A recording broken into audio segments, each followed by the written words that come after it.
ओम शांति। आज की तारीख है 2 मई 2016। साकार महावाक्य। बाबा कहते, मीठे बच्चे सदा इसी खुशी में रहो कि स्वयं भगवान हमें टीचर बनकर पढ़ाते हैं। स्वयं भगवान हमें टीचर बनकर पढ़ाते हैं। हम उनसे राजयोग सीख रहे हैं, प्रजा योग नहीं। क्या सीख रहे हैं? राजयोग, प्रजा योग नहीं। क्या सीख रहे हैं? राजयोग, प्रजा योग नहीं। आज दिन तक मनुष्यों से पढ़ते आए हो ना, अभी भी कुछ ना कुछ सीखते ही आते हैं मनुष्यों से। आज हम भगवान से सीख रहे हैं, डायरेक्ट राजा बनने की पढ़ाई, प्रजा बनने की नहीं, राजा बनने की पढ़ाई। भगवान हमें राजाओं का राजा बना रहे हैं। माना एक आपके अंडर भी राजा ही रहेंगे और आप होंगे महाराजा। ऐसी पढ़ाई आप सीख रहे हो। यहाँ पे बैठे हो ना, किसके सन्मुख बैठे हो, कौन पढ़ा रहा है, ये बात की स्मृति रखना, याद रहना ये बात, ये भी योग है। अगर याद नहीं रहती ये बात कि हम यहाँ क्या करने आए हैं, किसके सन्मुख बैठे हैं, कौन हमें पढ़ा रहा है, तो ये भी याद की यात्रा ना होकर हमारा योग बाहर है, तो हम राजा नहीं बनेंगे। फिर अगर राजा बनना है तो बुद्धि में ये याद रहे कि हम किससे पढ़ रहे हैं, हमको पढ़ाने वाला कौन है। स्वयं भगवान टीचर बनकर हमको पढ़ा रहे हैं। माना टीचर बने हमारी खातिर। किनके लौकिक माँ बाप टीचर होते हैं ना, पहले माँ बाप होते हैं फिर टीचर होते हैं, तो पढ़ाते हैं ना बच्चों को। यहाँ पारलौकिक माता पिता स्वयं टीचर बनकर हमको राजाओं का राजा बना रहे हैं। माना हम राजयोग सीख रहे हैं, प्रजा योग नहीं। इतना नशा इस बात का हम बच्चों को होना चाहिए। जिसको जितना नशा वैसा उसका पुरुषार्थ। तो हर एक अपने नशे को चेक करे कि मेरा नशा कितना है, कि मुझे कौन पढ़ा रहा है, मुझे याद भी रहता है कि नहीं। वैसी खुशी फिर तभी रहेगी। याद रहना चाहिए कि स्वयं भगवान पढ़ा रहे हैं। कौन? स्वयं भगवान। बार बार अपने आप को याद कराना चाहिए, क्योंकि आत्मा भूल जाती है ना परमात्मा बाप को। तो याद रहे कि डायरेक्ट भगवान मेरा बाप बना, टीचर बना। माना वो भी साकार में, ऐसे निराकार में नहीं। निराकार में तो है ही है, सबका पिता है, लेकिन साकार में आकर पढ़ाए। हम कितने भाग्यशाली आत्मा है, इस बात की कितनी खुशी होनी चाहिए। होती है ना? होती है। आज का प्रश्न, इस पढ़ाई की खूबी कौन सी है? तुम्हें कब तक पुरुषार्थ करना है? उत्तर, ये पढ़ाई जो बहुत समय से करते आ रहे हैं, उनसे नए बच्चे तीखे चले जाते हैं। ये भी खूबी है।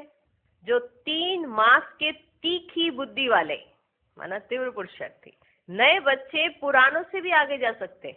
तुम्हें पुरुषार्थ तब तक करना है जब तक पूरे पास ना हो, कर्मातीत अवस्था ना हो, सब हिसाब किताब छूट ना जाए। क्योंकि हिसाब किताब भी 2 तरीके से चुकतू की जाती है, या तो भोगो या योग से। योग से चुकतू करोगे तो उसका असर ये होगा कि आप निश्चिंत, शांत और खुश रहेंगे। अगर भोग के तो दुखी होते रहेंगे, क्योंकि दुख भी तो मिलेगा ना साथ में भोग के। तो इसलिए जितनों के साथ भी आपके जो भी हिसाब किताब रहे हुए हो, उसको योग से चुकतू कर दो। योग से काट दो सारे हिसाब किताब, भोगना ना पड़े।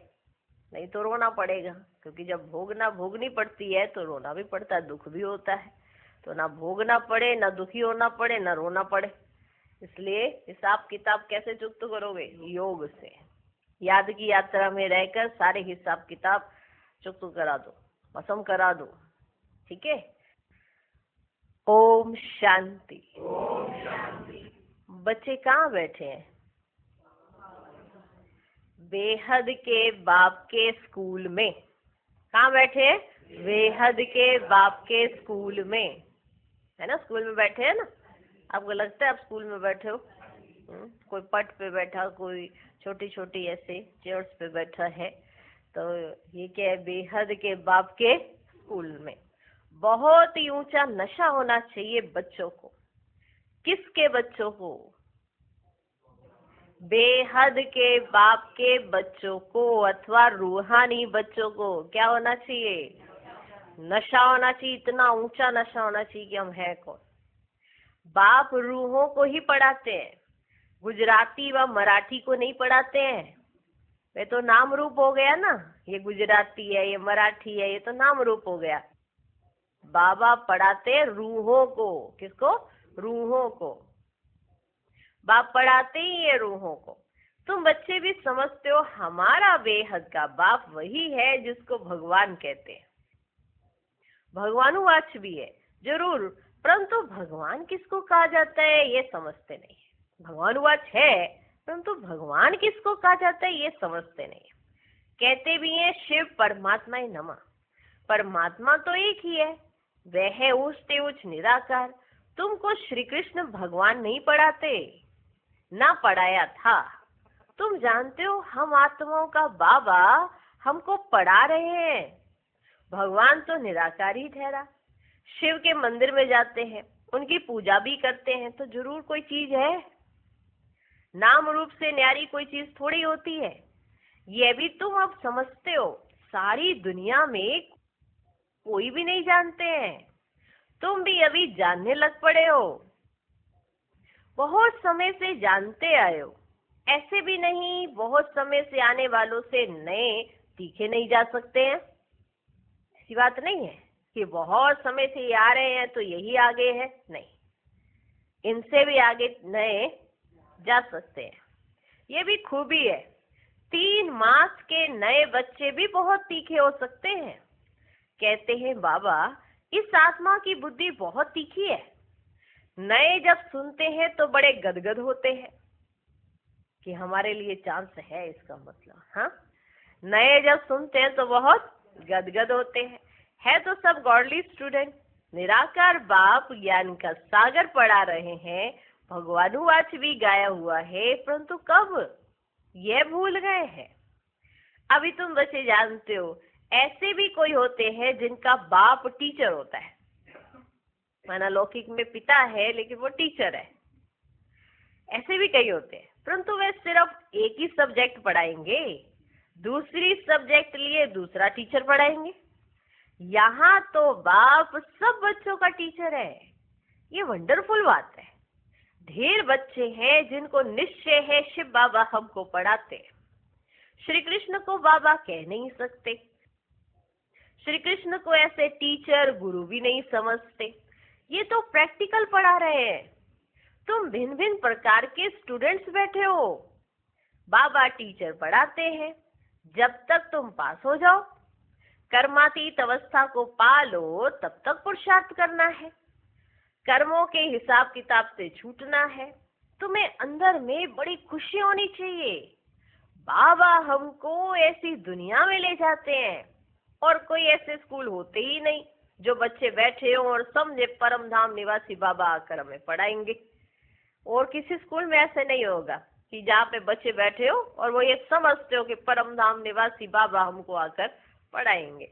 अभी तुम यहाँ बैठते हो तो समझते हो हमारा बेहद का बाबा हमको पढ़ाने के लिए आते हैं, तो अंदर में बड़ी खुशी होनी चाहिए। तो आज विशेष बाबा यही खुशी आपको याद करा रहे हैं कि कौन पढ़ाने आ रहा है आपको? बेहद का बाप स्वयं भगवान। इस बात की आपको कितनी खुशी होनी चाहिए जो आप थोड़ी देर के लिए भगवान से मिलना चाहते थे। हर एक ने अपने जीवन में कहीं ना कहीं ये बात, एक बार तो मुझे मिलो ही सही, ये थोड़ा पता था। वो मिलेंगे भी, आपके साथ रहेंगे भी, आपको पढ़ाएंगे भी, और अपने जैसा भी बनाएंगे, लायक बनाएंगे आपको। वो ऐसे मिलकर चले नहीं जाएंगे। अगर मिलने आएंगे तो कुछ लेकर भी आएंगे, क्योंकि वो बेहद का बाप है ना। जब स्टूडेंट्स एकदम अच्छे से नंबर लेते हैं ना तो टीचर के लिए सौगात ले जाते हैं। यहाँ तो टीचर खुद ही हमारे लिए सौगात ले आए। वंडरफुल टीचर है। तो अंदर में बड़ी खुशी होनी चाहिए। बाबा हमको राजयोग सिखा रहे हैं। ये प्रजा योग नहीं, ये है राजयोग। इस याद से बच्चों को खुशी का पारा चढ़ना चाहिए। कितना बड़ा इम्तिहान है और तुम बैठे कितने साधारण हो। इम्तिहान बड़ा है और बैठे देखो कितने साधारण हो। जैसे मुसलमान लोग बच्चों को दरी पर बैठ पढ़ाते हैं, तुम इस निश्चय से यहाँ आते हो, अब बाप के सम्मुख बैठे हो। बाबा भी कहते हैं मैं ज्ञान का सागर हूँ, मैं कल्प कल्प आकर राजयोग सिखाता हूँ। श्री कृष्ण के 84 जन्म को हो व ब्रह्मा के 84 जन्म को हो, बात एक ही है।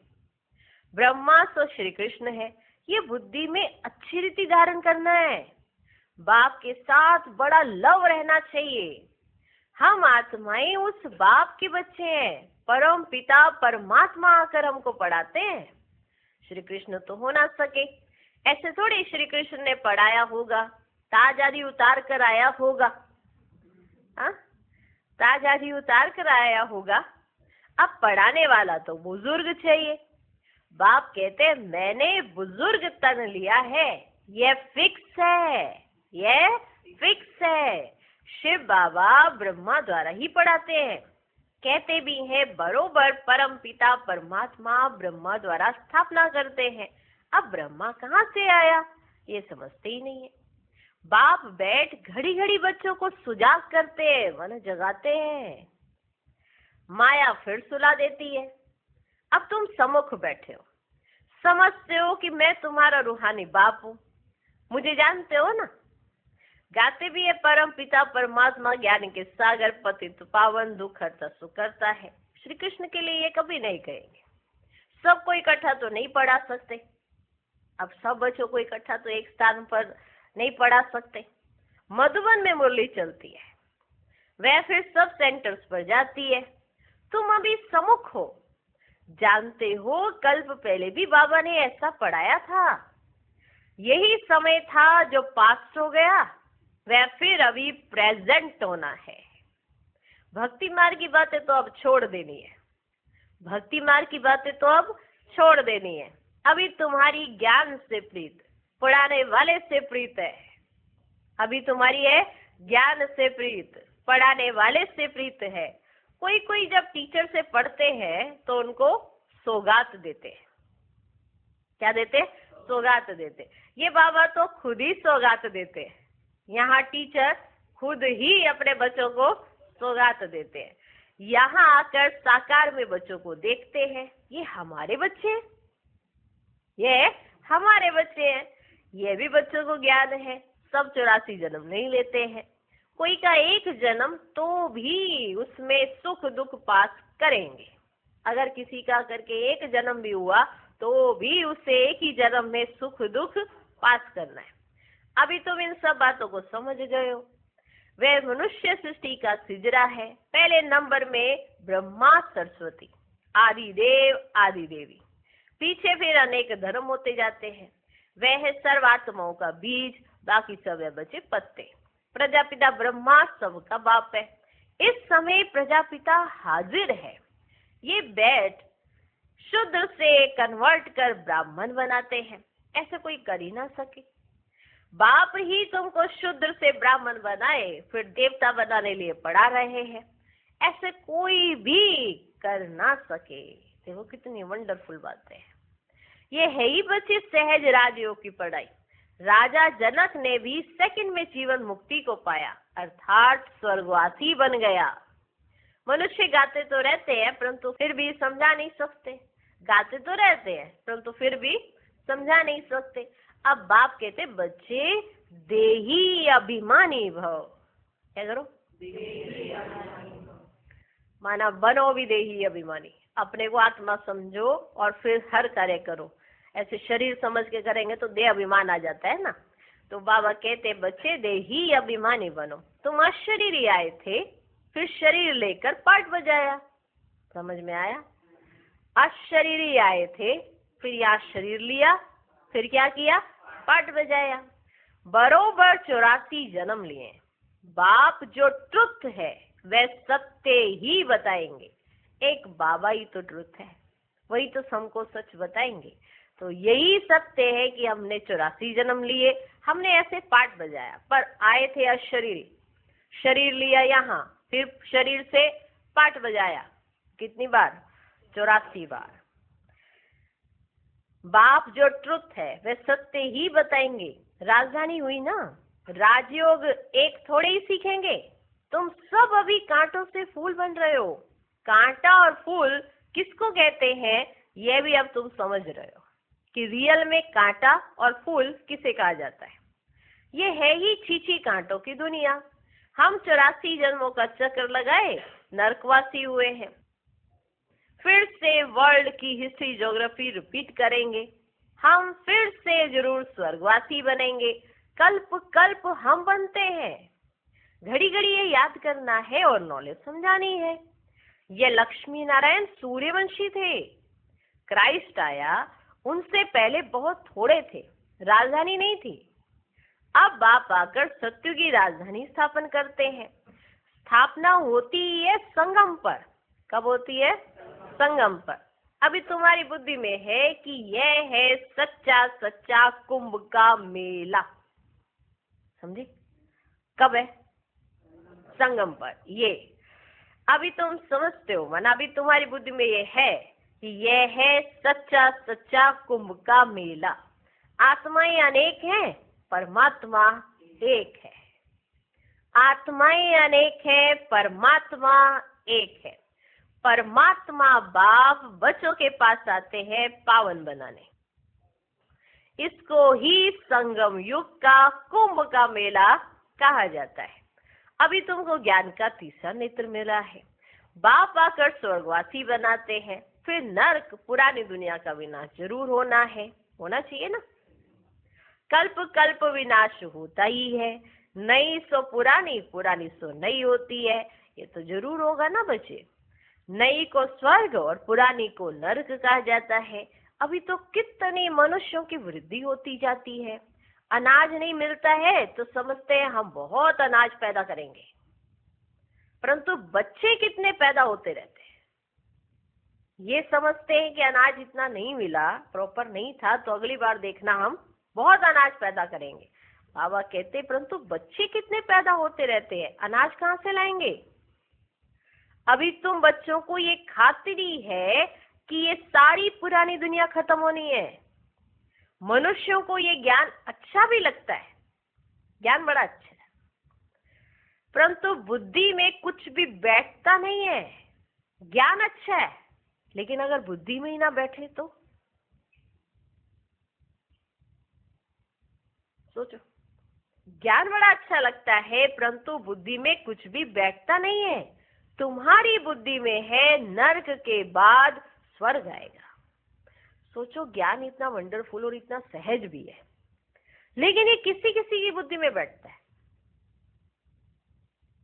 ये भी कितने बड़े भाग्य की बात है। माना ज्ञान समझ आ जाना, अच्छों को ये ज्ञान समझ में नहीं आएगा। कारण परमात्मा के साथ इतनी प्रीत बुद्धि नहीं है ना। जिसकी परमात्मा के साथ प्रीत बुद्धि होगी उसको ज्ञान भी बहुत सहज समझ आ जाएगा। इसीलिए कहते हैं कि परमात्मा के साथ कैसी रहनी चाहिए? प्रीत बुद्धि, कि जब वो भगवान आए तो कम से कम मुझे पता तो पड़ जाए, क्योंकि हर आत्मा चाहती है कि मुझे परमात्मा मिले। आत्मा के अंदर ये पॉइंट तो है, लेकिन मुझे परमात्मा मिले तो मैं पहचान तो सकूं। उसके लिए क्या करना पड़ेगा? उसके लिए मुझे प्रीत रखनी पड़ेगी परमात्मा से।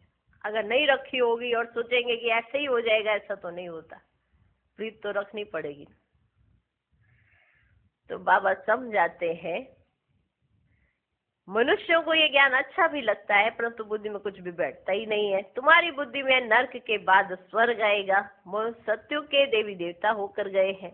ये लक्ष्मी नारायण भारत के मालिक थे, चित्र हैं। सत्युग में है आदि सनातन देवी देवता धर्म। अभी अपने को देवता धर्म के कहलाते नहीं है, उसके बदले क्या कहते हैं? क्या कहते हैं उसके बदले? हिंदू कह देते हैं। अभी अपने आप को कोई देवी देवता नहीं कहलाता है। बच्चे अच्छी तरह जानते हैं कि हम ये बन रहे हैं। बाबा हमको पढ़ा रहे हैं इन ऑर्गेन्स द्वारा। बाबा कहते हैं नहीं तो मैं तुमको पढ़ाऊं कैसे? कोई ऐसे ऊपर बैठ के तो पढ़ा नहीं सकता, तुम्हारे सन्मुख तो आना पड़े ना। अब बताओ, बाबा कहते हैं नहीं तो मैं तुमको पढ़ाऊं कैसे? अगर तुम्हारे पास भी ऑर्गन्स ना हो तो तुम पढ़ो कैसे? ये कान है तभी तो सुन सकते हो ना, ये आँख है तभी तो देख सकते हो ना, तो ये ऑर्गन्स मिले हैं ना, तभी तो कार्य कर रहे हो। तो बाबा को भी तो ऑर्गन्स लेने पड़े ना।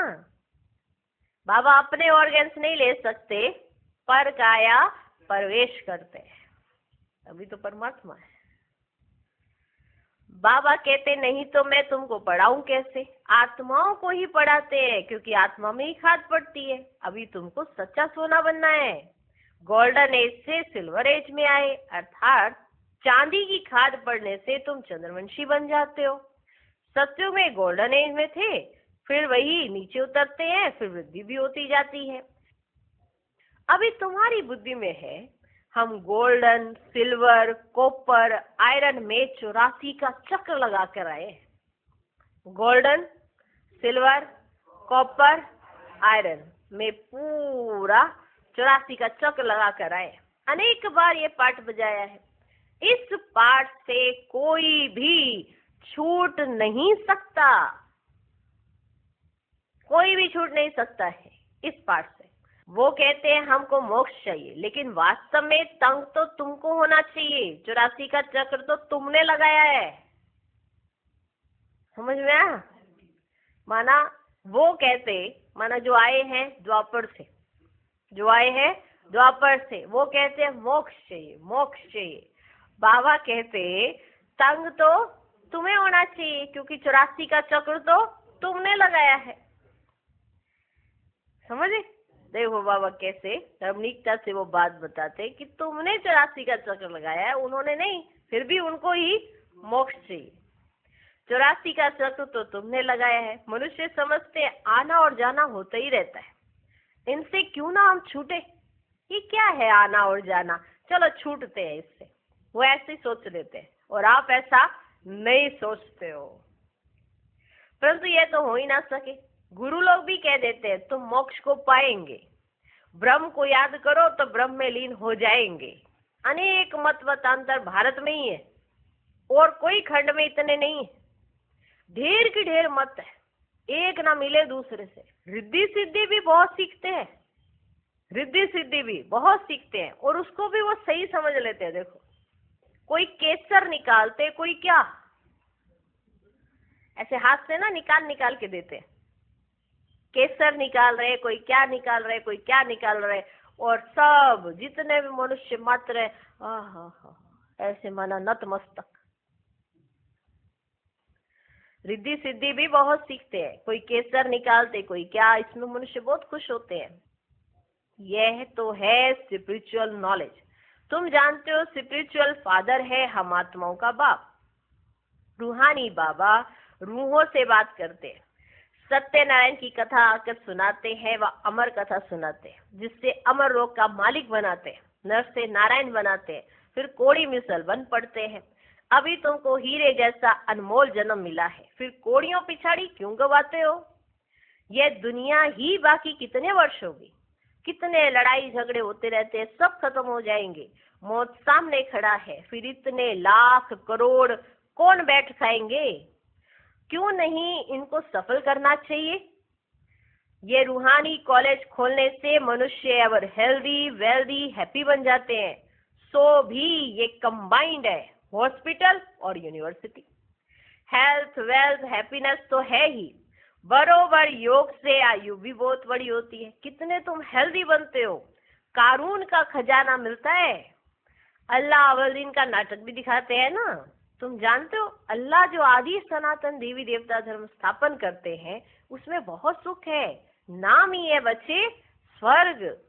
तुम शांति धाम के रहवासी थे, फिर तुम पहले सुखधाम में आए, फिर 84 जन्म लेते नीचे गिरते आए हो। कल्प कल्प हम तुम बच्चों को ऐसे बैठ समझाते हैं, तुम अपने जन्मों को नहीं जानते हो। मैं तुमको बताता हूँ, तुमने 84 जन्म लिए हैं। ये चोला पतित है, आत्मा भी तमो प्रधान हो गई है। बाबा राइट कहते हैं, बाबा कभी रॉन्ग कहेंगे ही नहीं। वह है ही ट्रुथ, सत्युग है ही वाइसलेस वर्ल्ड, राइटियस दुनिया। फिर रावण अनराइटियस बनाते हैं, ये है ही बच्चे झूठ खंड, गाते भी है ना, झूठी माया झूठी काया झूठा सब संसार। कौन सा संसार? ये सारा पुराना संसार झूठा है ना। सत्युग में सच्चा संसार था, दुनिया एक ही है, दो दुनिया नहीं है। नई दुनिया तो फिर पुरानी होती है, नए मकान पुराने मकान में फर्क तो होता है ना। नया बनकर तैयार होता है तो समझते हैं नए में बैठेंगे। यहाँ भी बच्चों के लिए नया मकान बनाते हैं, बहुत बच्चे होते जाएंगे। तुम बच्चों को तो बहुत खुशी होनी चाहिए, तुम बच्चों को तो बहुत खुशी होनी चाहिए। बाप कहते हैं मुझ ज्ञान सागर के बच्चे सब काम चिता पर बैठ, बेचारे एकदम जल गए हैं। अब फिर उनको ज्ञान चिता पर बिठाते हैं, ज्ञान चिता पर बिठाए स्वर्ग का मालिक बनाते हैं। काम चिता पर बैठने से बिल्कुल ही काले बन गए हैं। श्री कृष्ण को श्याम सुंदर नाम दिया है, परंतु अर्थ कोई समझ ही नहीं सकते। अब तुम क्या से क्या बनते हो? बाप कोड़ी से हीरे मिसल बनाते हैं, तो फिर इतना अटेंशन देना चाहिए, बाप को याद करना चाहिए। याद से तुम स्वर्ग के मालिक बनेंगे। अच्छा, मीठे मीठे सिकिलधे बच्चों प्रति माता पिता बाप दादा का याद प्यार और गुड मॉर्निंग। रूहानी बाप की रूहानी बच्चों को नमस्ते। हम रूहानी बच्चों की भी रूहानी बाप को नमस्ते नमस्ते नमस्ते। Good morning good morning good morning. धारणा के लिए मुख्य सार, पहला पॉइंट, इस हीरे तुल्य अनमोल जीवन को कौड़ियों के पीछे नहीं गंवाना है।